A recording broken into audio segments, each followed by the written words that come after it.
இன்றைக்கு ஜனவரி மாதம் 13ஆம் தேதி செவ்வாய்க்கிழமை. இன்று தேவன் நமக்கு தரும் ஜீவநீரூற்றான இறை வார்த்தைகள் திருப்பாடல் 34. இறை வார்த்தைகள் 1-8 முடிய. ஆண்டவரை நான் எக்காலமும் போற்றுவேன், அவரது புகழ் எப்பொழுதும் என் நாவில் ஒலிக்கும். ஆண்டவரை நான் எக்காலமும் போற்றுவேன், அவரது புகழ் எப்பொழுதும் என் நாவில் ஒலிக்கும். நான் ஆண்டவரை பற்றி பெருமையாக பேசுவேன், எளியோர் இதை கேட்டு அக்களிப்பர். என்னுடன் ஆண்டவரை பெருமைப்படுத்துங்கள், அவரது பெயரை ஒருமிக்க மேன்மைப்படுத்துவோம்.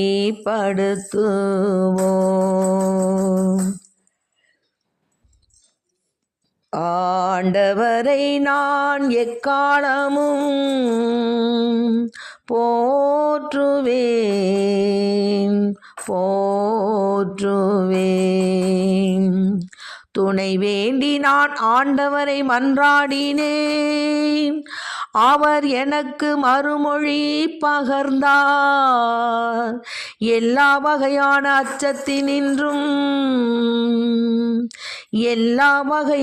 அச்சத்தினின்றும் அவர் என்னை விடுவித்தார். துணை வேண்டி நான் ஆண்டவரை மன்றாடினேன், அவர் எனக்கு மறுமொழி பகர்ந்தார். ஆண்டவரை நான் எக்காலமும் போற்றுவேன், அவரது புகழ் எப்பொழுதும் என் நாவில் ஒலிக்கும். அவர்கள் முகம் அவமானத்திற்கு உள்ளாகவில்லை, அவரை நோக்கி பார்த்தோர் மகிழ்ச்சியால் மிளிர்ந்தனர். இந்த ஏழை கூவி அழைத்தான், ஆண்டவர் அவனுக்கு செவி சாய்த்தார். அவர் எல்லா நெருக்கடியினின்றும் அவனை விடுவித்து காத்தார். ஆண்டவரை நான் எக்காலமும் போற்றுவேன், அவரது புகழ் எப்பொழுதும் என் நாவில் ஒலிக்கும். ஆண்டவருக்கு அஞ்சி வாழ்வோரை அவர்தம் தூதர் சூழ்ந்து நின்று காத்திடுவர். ஆண்டவர் எத்துணை இனியவர் என்று சுவைத்து பாருங்கள், அவரிடம் அடைக்கலம் புகுவோர் பேறு பெற்றோர். ஆண்டவரை நான் எக்காலமும் போற்றுவேன், அவரது புகழ் எப்பொழுதும் என் நாவில் ஒலிக்கும். ஆண்டவரை நான் எக்காலமும் போற்றுவேன், அவரது புகழ் எப்பொழுதும் என் நாவில் ஒலிக்கும்.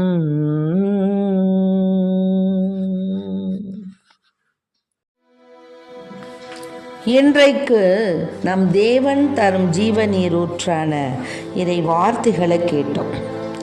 அதாவது இந்த பாடல் தாவீது ராஜாவுக்கு உரியது. அவர் அபிமெலேக்கின் முன் பித்து பிடித்தவர் போல தம்மை காட்டிய போது அவன் அவரை துரத்திவிட அவர் வெளியேறினார். அப்போது அவர் பாடியது, ஆக ஆண்டவரை புகழ்ந்து தாவீது ராஜா பாடிய பாடல் தான் இது. என்னன்னா, எந்த நேரமும் நான் ஆண்டவரை போற்றுவேன், எக்காலமும் அவருடைய புகழ் என் நாவில் ஒலித்து கொண்டே இருக்கும் அப்படின்னு பாடுறாரு. அப்புறம் சொல்கிறாரு, நான் துணை வேண்டிய ஆண்டவரை மன்றாடினேன், அவர் எனக்கு மறுமொழி பகர்ந்தார், என்னை எல்லா வகையான அச்சத்தினின்றும் அவர் என்னை விடுவித்தார். ஆமேன். இப்போ நாமளும் என்ன செய்கிறோம், எல்லா நாளும் ஏதோ ஒரு அச்சத்தினால் நம்ம ஆட்கொள்ளப்பட்டு இருக்கிறோம். உலகப்பிரமாண கவலை, குடும்பத்தில் நம்ம என்ன செய்கிறது, எது செய்கிறது, எப்படி நம்ம குடும்பத்தை நடத்துறது, நம்ம குடும்பத்துக்கு தேவையான வருவாய் இல்லையே, இப்படியாக ராஜாவுக்கும் கவலை, அவன் எப்படி நாட்டை நடத்தணும், அரசர்களுக்கும் கவலை, அதிகாரிகளுக்கும் கவலை, எப்படிரா நம்ம நாட்டில் எப்படியெல்லாம் நம்ம இருக்க முடியும் அப்படின்னு பல வழிகளில் அப்படியே திங்க் பண்ணிக்கிட்டே இருக்காங்க. இப்படியாக ஒவ்வொருத்தருக்கும் ஒவ்வொரு பிரச்சனை, ஒவ்வொரு கவலை. ஆக இத்தகைய கவலையை நின்றும் அச்சத்தை நின்றும் ஆண்டவர் என்னை விடுவித்தார் அப்படின்னு சொல்கிறார். ஆக ஆண்டவர் என்னை விடுவித்தார் அப்படின்னா நாம் அவரை நம்ம நம்பிக்கையோடு ஆண்டவர் பாதம் போகணும்.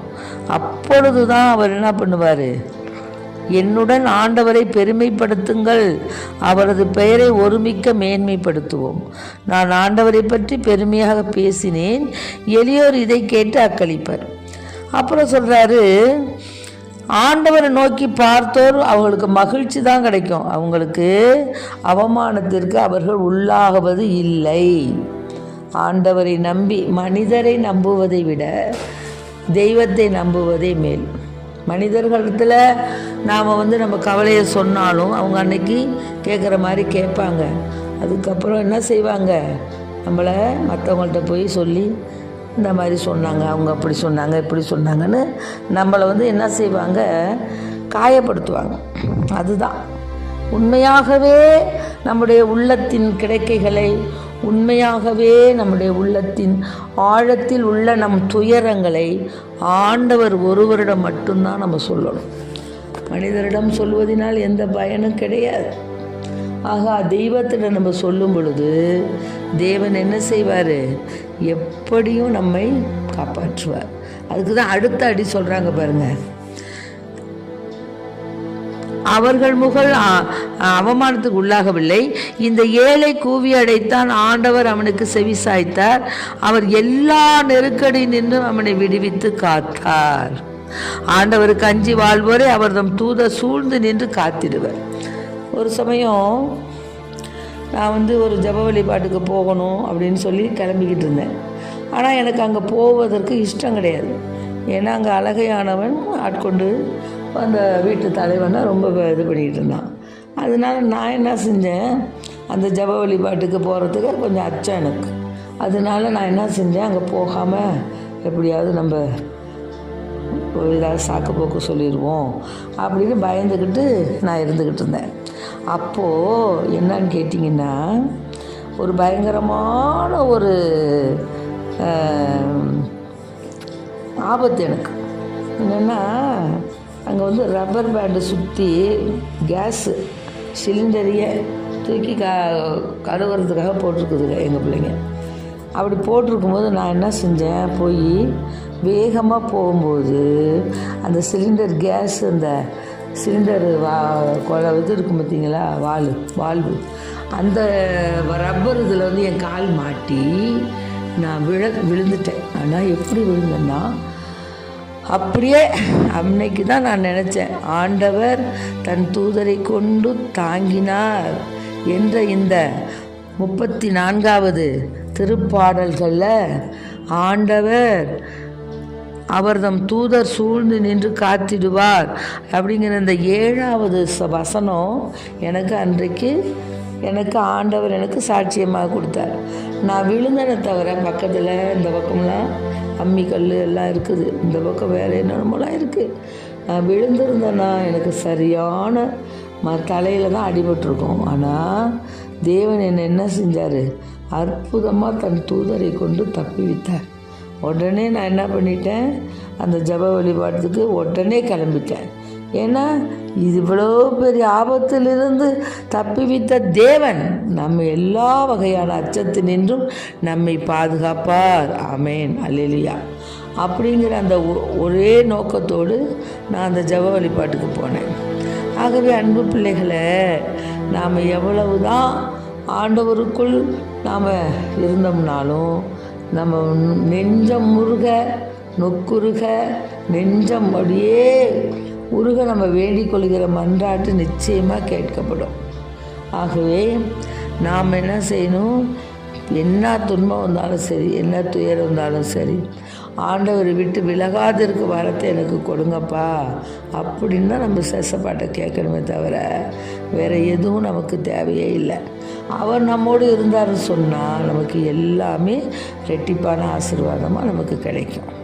ஆகவே அன்பு பிள்ளைகளை, உங்களுடைய வாழ்க்கையில் எத்தனையோ இடர்கள் வரலாம், துன்பங்கள் வரலாம், துயரங்கள் வரலாம், நோவுகள் வரலாம், அவமானங்கள் வரலாம், ஆபத்துக்கள் வரலாம். எது வந்தால் என்ன? ஆண்டவரை நீங்கள் நம்பி அவரிடம் சரணாகதி அடையும் போது ஆண்டவர் தம் தூதரை கொண்டு தப்புவிப்பார். நம்ம எல்லா வகையான அச்சத்தினின்று விடுவிப்பார். ஆமேன், அல்லேலூயா. Praise the Lord. மரியே வாழ்க.